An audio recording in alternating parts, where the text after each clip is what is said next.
Long before Perseus was born, there ruled a powerful king of Argos, Perseus. Wealthy, mighty, feared, and haunted by a single prophecy from the oracle of Delphi. You will one day be killed by your daughter's son. His daughter Danae was young and unmarried. Determined to defy fate, Perseus sealed her inside a towering bronze prison. He believed he had defeated destiny.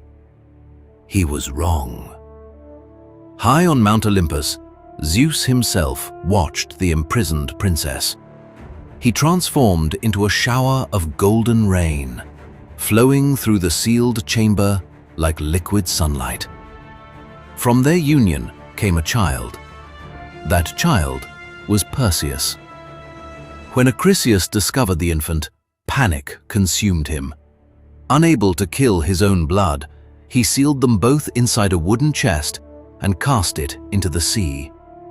He believed the ocean would finish what he could not.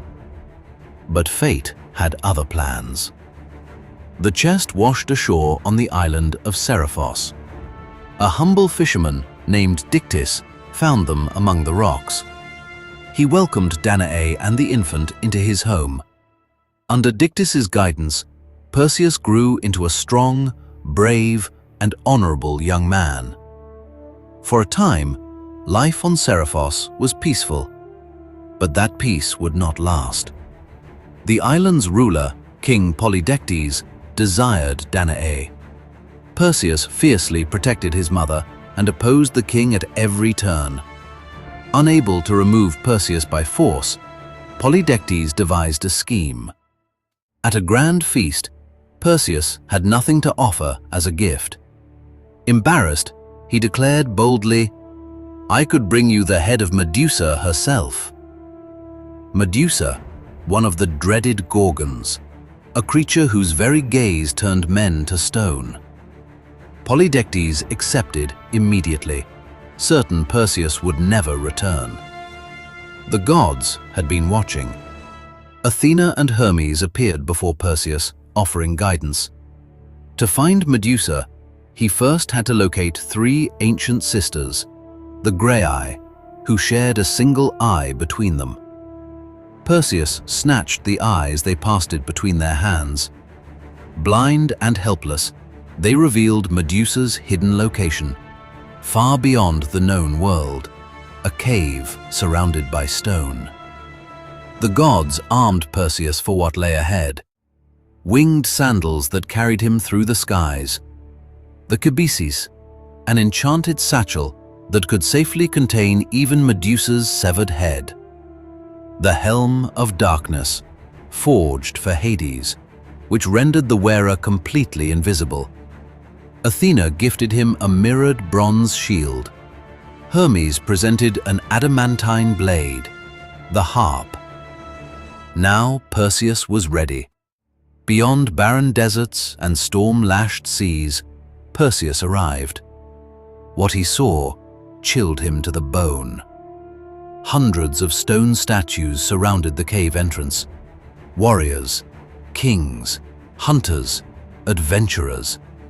Every one of them had once come here with the same intention. Not one had survived. Moving silently into the cave, Perseus found the Gorgons sleeping. He never once looked directly at Medusa. Instead, he watched her reflection in his mirrored shield. Step by careful step, he raised the harp and struck. One swift blow. From Medusa's blood rose Pegasus, the magnificent winged horse. The other Gorgons awoke with terrifying shrieks. Perseus sealed the head inside the Kibisis, donned the helm of darkness, and vanished into the night sky. While journeying home, Perseus found a young princess, Andromeda, chained to a rocky cliff. Offered as sacrifice to Cetus, a monstrous sea creature of legendary size. As the beast rose from the depths, Perseus drew Medusa's head from the satchel. Stone spread across the creature's flesh. Its roar died in its throat. Andromeda was rescued, and the two fell deeply in love. Perseus returned to Seriphos. Polydectes still pursued Danae, and laughed when Perseus claimed success. Perseus calmly opened the satchel. The laughter stopped. In an instant, Polydectes and his court turned to stone. The tyrant's reign was over. With his quest complete, Perseus set out for Argos. Acrisius, consumed by terror from the foretold prophecy, fled north to the city of Larissa. At a great athletic festival, Perseus entered the discus competition. Neither man knew the other was present.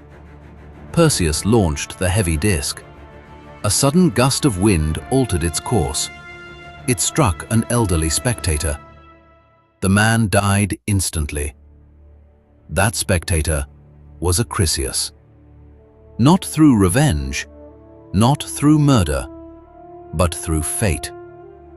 Perseus was next in line for the throne of Argos, but refused it out of shame over the death of his grandfather.